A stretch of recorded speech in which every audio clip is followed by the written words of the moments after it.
Assalamualaikum warahmatullahi wabarakatuh. Magandang umaga sa ating lahat. Magandang umaga, gabi o hapon sa ating lahat kung ano mang oras natin ito mapupunood. So, again, I am Jamila Shir Mohammed Luminda from the Group 3, leader of the Group 3. My topic for today is all about our topic is from the chapter 3, which is the presentation of data and frequency distribution. So my topic that we have here is the presentation of data, way to present data, frequency distribution, and also the cumulative frequency distribution. So the assigned topic that I have was the presentation of data and also the way to represent data. So okay, let's start. But before I start, the objectives of the learning objectives of this chapter is the state the different methods in presenting data. Second one is enumerate the different graphical presentation. 3, draw a graphical presentation of frequency distribution. 4, construct a frequency distribution table. Fifth is define basic concept in frequency distribution. Sixth one is the graph gives, and also the last one is use megastat in constructing a frequency distribution table. So, okay, let's start. So, presentation of data. Presentation of data, according to the book that Sir gave to us, is that this refers to the organization of data into table, graphs, or chart so that logical and statistical conclusion can be derived from the collective measurement. So again, in the presentation data, ang sabi dito, this refer to the organization of data into table, graphs, or chart so that logical and statistical conclusion can be derived from the collected measurement.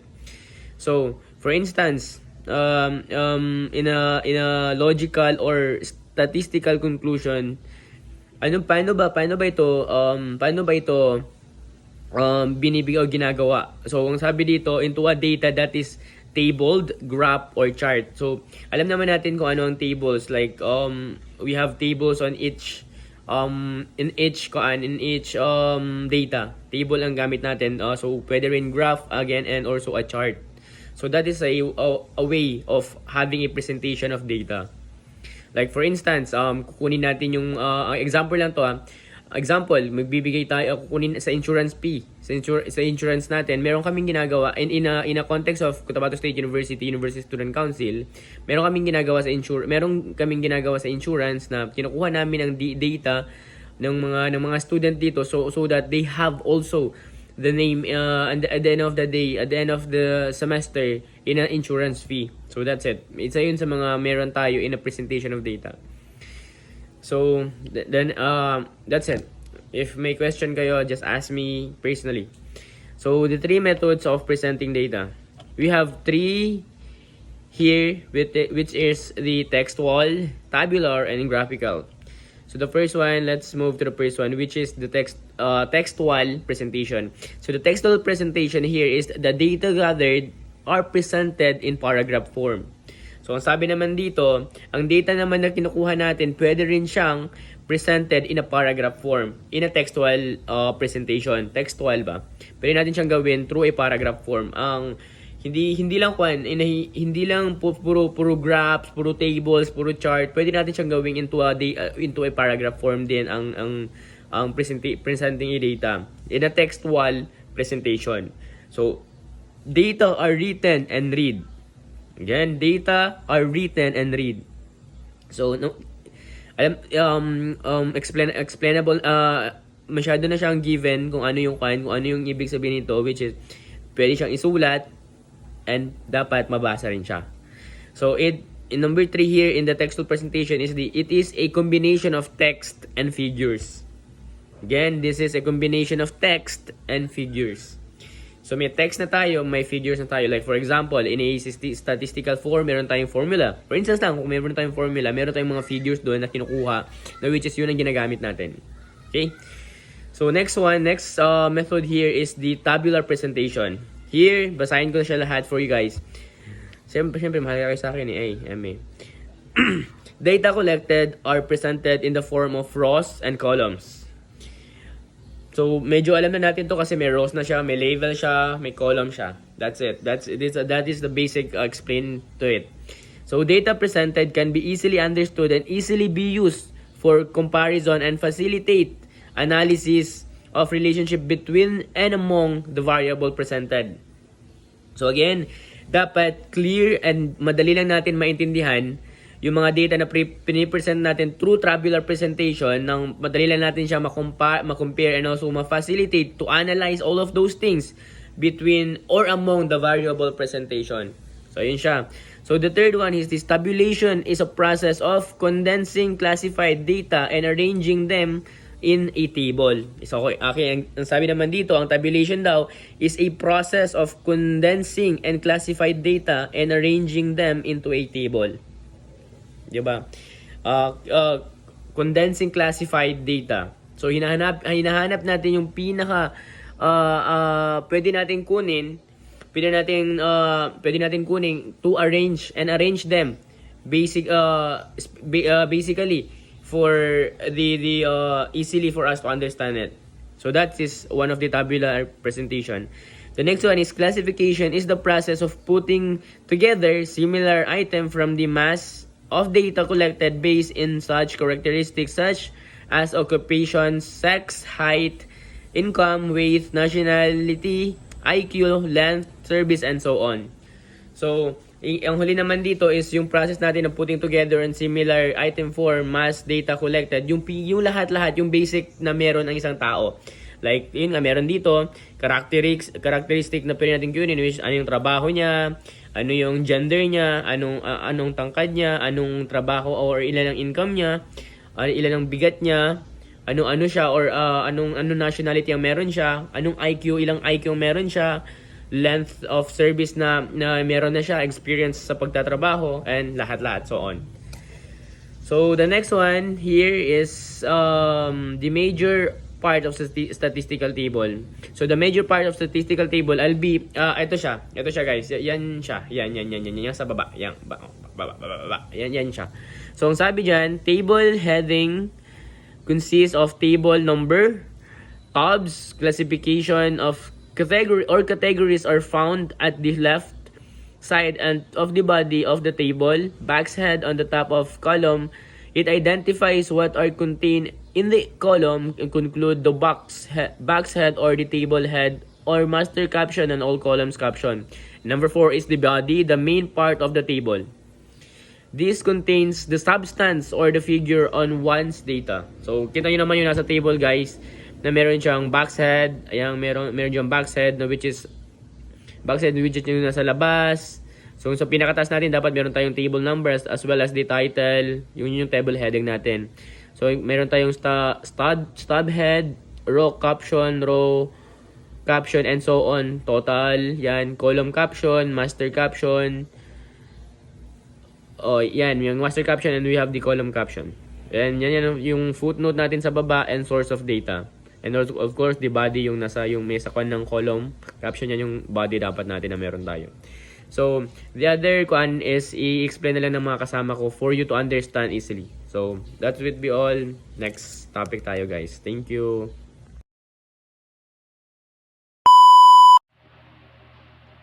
Good day, everyone. I am Siti Lorana Lumanda.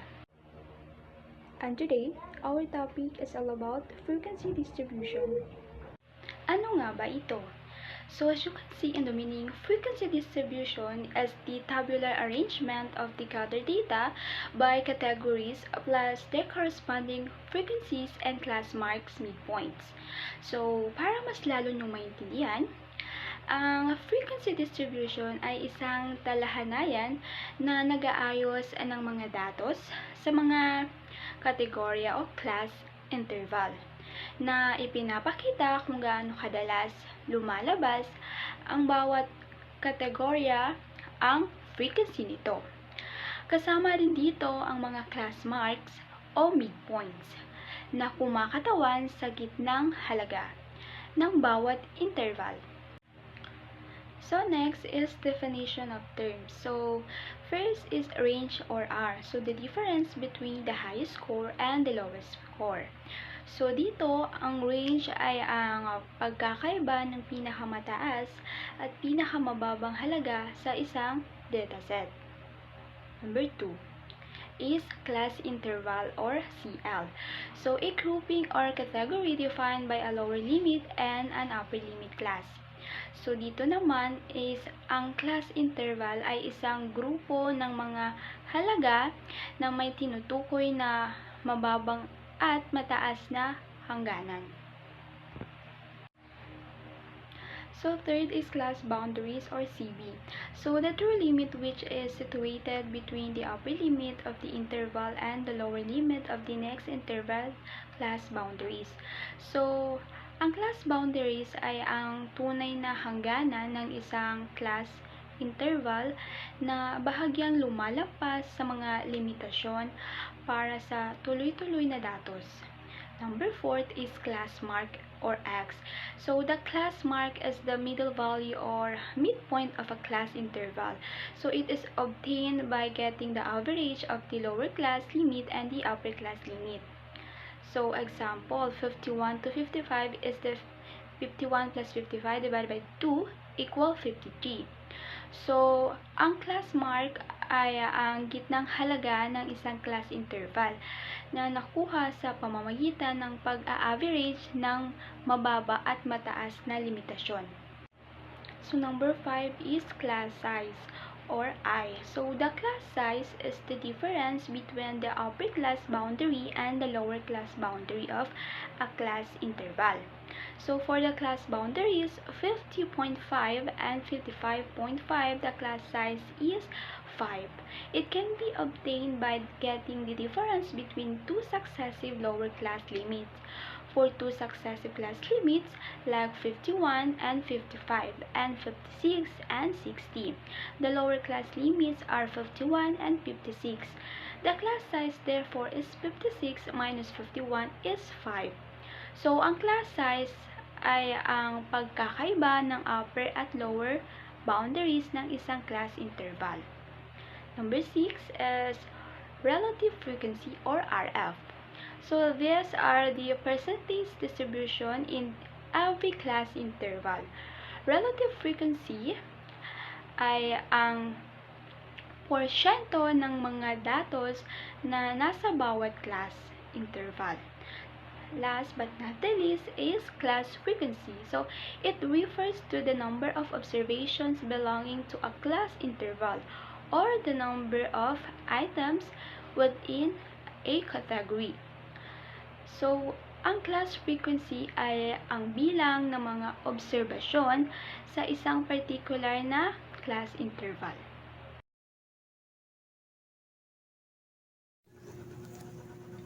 Good day everyone, my name is Sarami Makapindig.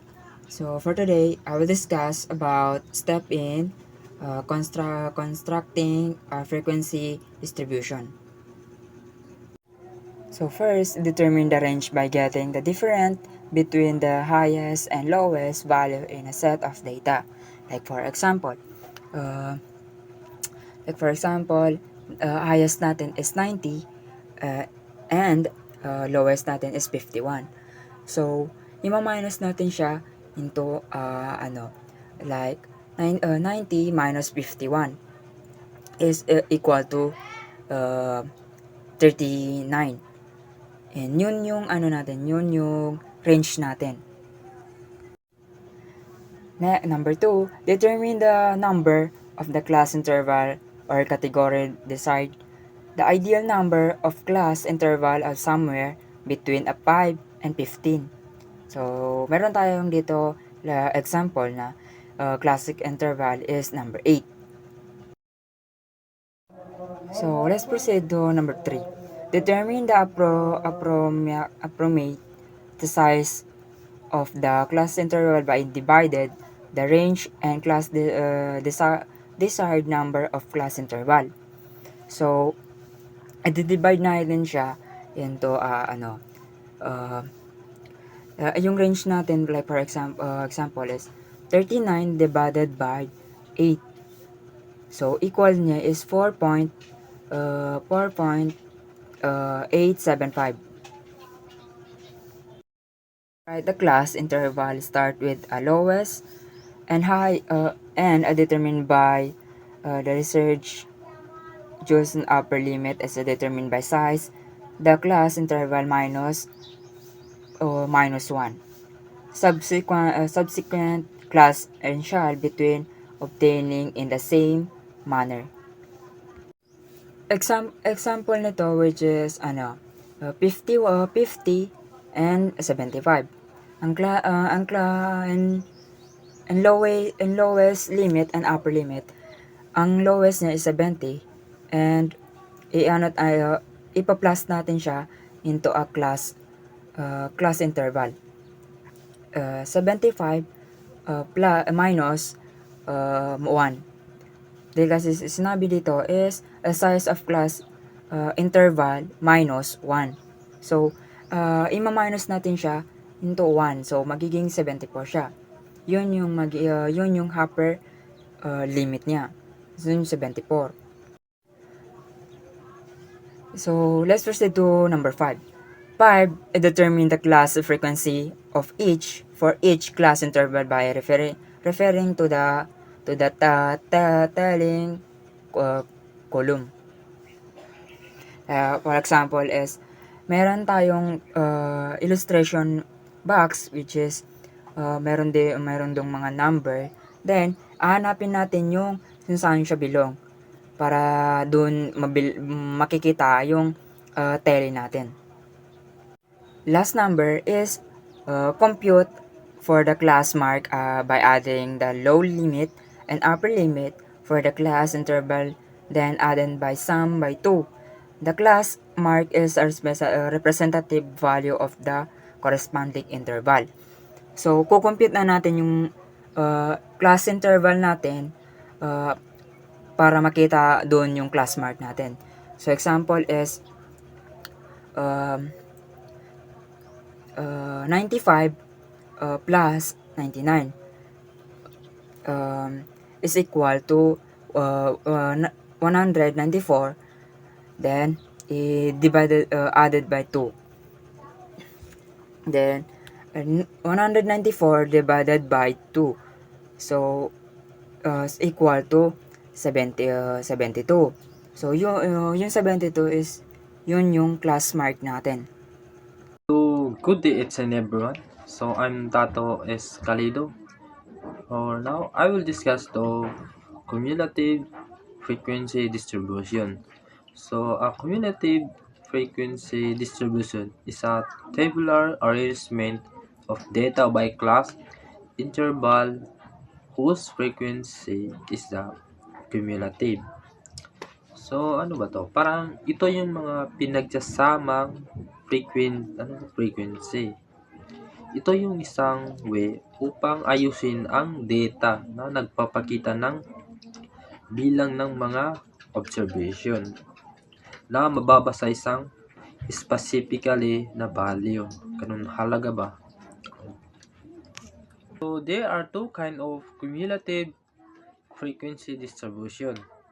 So, we are two kind of cumulative frequency distribution whose sum of frequencies for each class interval is less than the upper class boundary of the interval. It corresponds to it is the internally represented by arranging frequency polygon which is the called as a less than or given. So class boundaries, how to find the class boundaries? It is easy to compute the class boundaries. So especially when the data value are whole number. So meron tayo ditong subtract 0.5 from each lower class limit and add 0.5 to each upper class limit. So unahin natin dito yung lower class. So, ang lower class natin dito ay itong 86 to 51, yan, straight. So, ang upper class naman natin dito yung 90 to 55. So, unahin natin yung lower class. So, 86 minus 0.5 is 85.5. So 81 minus 0.5 is 80.5. So 76 to minus 0.5 is 75.5. 71 minus 0.5 is 70.5. 66 minus 0.5 is 85.5. So 61 minus 0.5 is 60.5. 56 minus 0.5 is 55.5. So 51 minus 0.5 is 50.5. So yun ang lower class natin, lower class limit. So dito naman tayo sa upper class limit. So ang upper class limit natin is ganun din, mag-add din tayo ng 0.5. So 90 plus 0.5 is 90.5. So 85 plus 0.5 is 85.5. So 80 plus 0.5 is 80.5. 75 plus 0.5 is 75.5. 70 plus 0.5 is 70.5. 65 plus 0.5 is 65.5. So 60 plus 0.5 is 60.5. 55 plus 0.5 is 55.5. So yun naman ang upper class limit natin. So now cumulative frequency distribution is the table showing the cumulative frequency. There are two types of build frequency distribution: less than cumulative frequency distribution and more than cumulative frequency distribution. So how to calculate less than cumulative frequency? So again, how to calculate less than cumulative frequency? So first is the 51. So first 51 lowest class interval.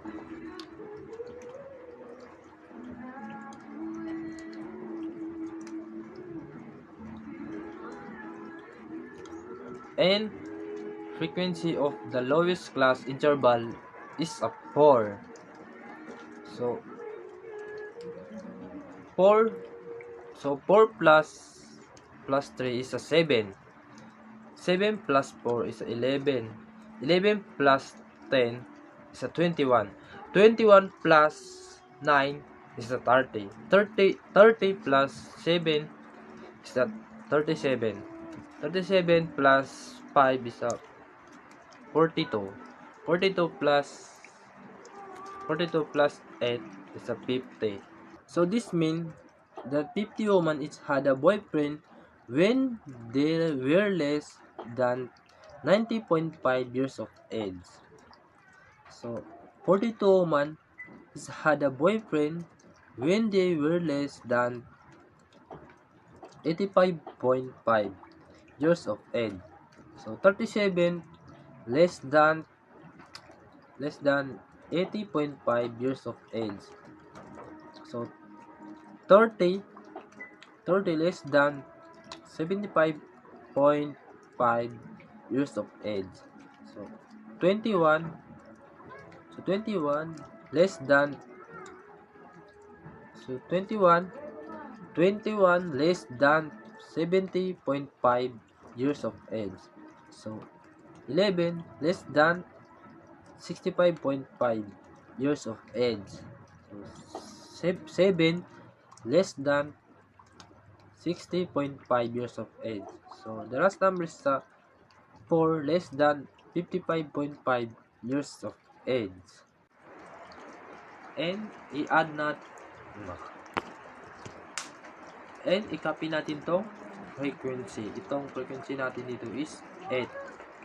So, then add the frequency successively is the 8 plus 5 is a 13. 13 plus 7 is a 20. 20 plus 9 is a 29. 29 plus 10 is 39. 39 plus 4 is a 43. 43 plus 3 is a 46. 46 plus 4 is a 50. Warahmatullahi wabarakatuh, especially to you, sir. My name is Samira A. Jalali. So, I will discuss about relative frequency distribution. The tables displays the class intervals, frequencies, and relative frequencies of a dataset. Class interval represents the range of values within each category. For example, 86 to 90 represents values between 86 and 90. Frequency shows the number of size values falls within a specific class interval. For instance, there are 8 values between 86 and 90. RF percent indicates the relative frequency of each class interval calculated by dividing the frequency of that interval by the total number of values and equals 50 and multiplying by 100. The relative frequency represents the proportions of values falling within each interval. So, the graph visually represents the relative frequency distributions. X-axis displays the class intervals. Y-axis represents the relative frequency data points. Each point on the graph corresponds to the relative frequency of a particular class interval. The height of the point reflects the relative frequency value. So, overall interpretations, the image demonstrate how a relative frequency distribution can be presented both numerically, table, and graphically. Graph, it provides insight into the distributions of values within different class intervals. For example, the class interval 66 to 70 has the highest relative frequency, 20%, indicating that a significant portions of the data falls within that range. And that's it. Thank you.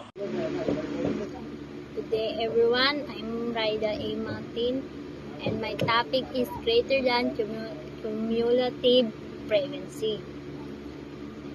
The greater than cumulative frequency distribution whose sum of frequency for each class interval as greater than the lower class boundary of the interval it corresponds to. It is graphical represented by a falling frequency polygon, which is called as greater than or give. Means greater than cumulative frequency is obtained by finding the cumulative total of frequencies starting from the highest to the lowest class. Here the example of greater than cumulative frequency.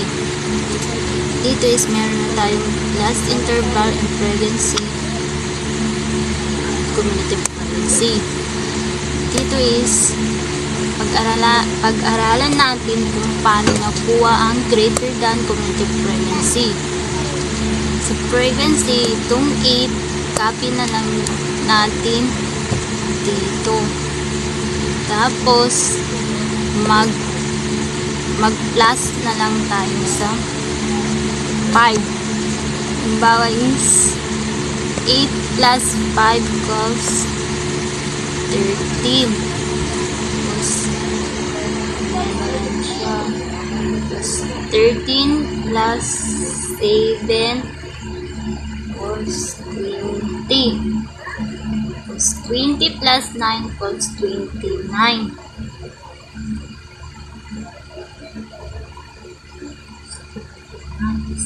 29 plus 10 was 39.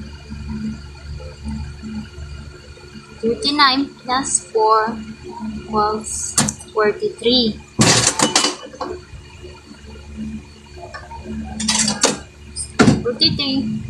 43 plus 3 was 46.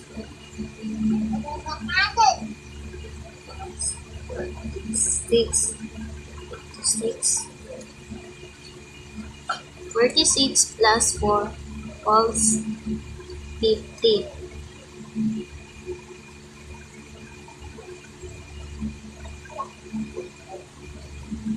So, ganyan lang po ang pag-solve sa greater than cumulative frequency. Assalamualaikum, my name is Bainur Chikabagani.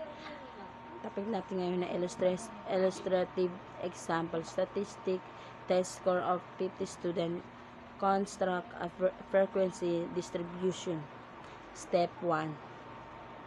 Determine the range. The range is the difference between the highest and lowest score. In this case, the highest score is a 90 and the lowest score is a 51. Therefore, the range is plain text copy. The range highest score, lowest score. Range 90 minus 50. The range is 39. Step 2 is determine the described class interval. The ideal number is somewhere between 5 and 15. The class interval CI is a difference between the upper and lower limits of class. The ideal number of classes is between 5 and 15 is the case. The described class interval is 8. Step 3. Determine the approximate size or class width or class interval. Range class interval.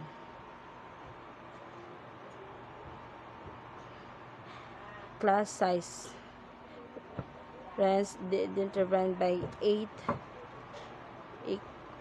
slash 39 8 to 4.875.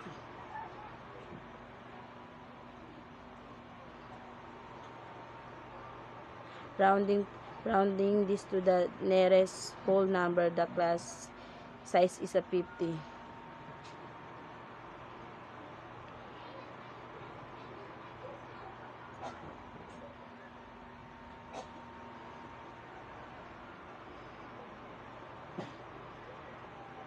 Step 4. Construct a frequency table by making class intervals starting with the lowest value in the lower limits of the first class interval, and then add the compute class size to obtain the lower limit of the next class interval. Continue adding the class size of the lower limit of each class interval by subtracting one from the lower limit of the next class interval.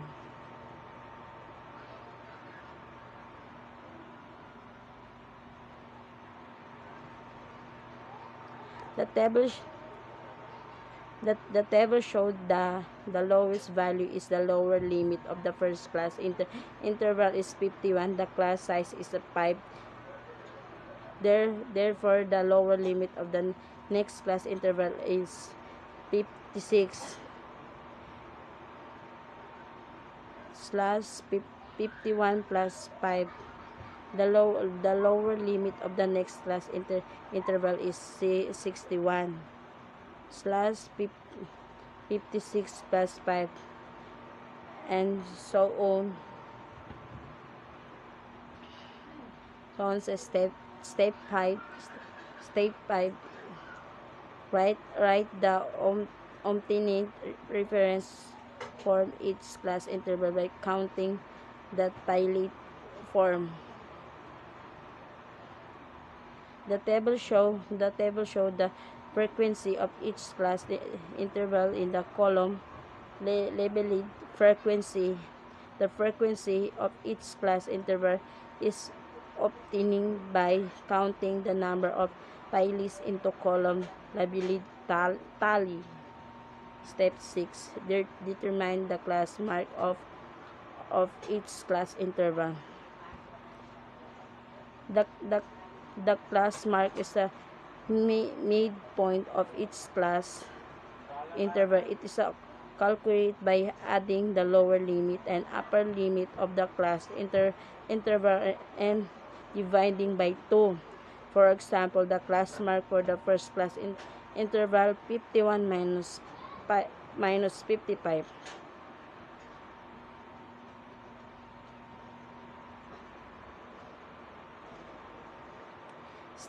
Step 7.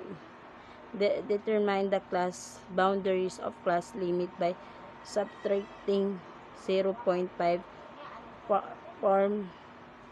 from every lower limit and adding 0.5 from every upper limit. The class boundaries are the upper and lower limits of each class interval that are calculated by subtracting 0.5 from the low limit classification. Lower limit and adding 0.5 to upper limit of each class interval. For example, the class boundaries from first class interval 51 minus 55.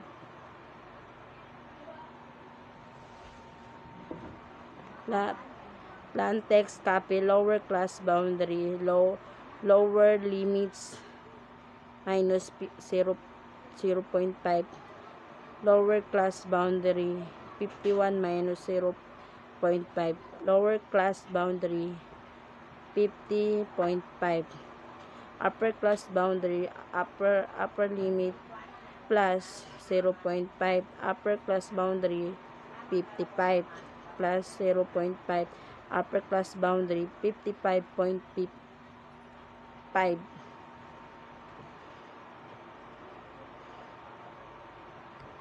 The table shows the class boundary of each class interval in the column labeled class interval. The table also shows the cumulative frequency and percentage for each class interval. The cumulative frequency is the sum of the frequencies of all the class intervals up to the including the current class interval. The cumulative variance into implicate frequency divided by total number of observation multiplied by 100.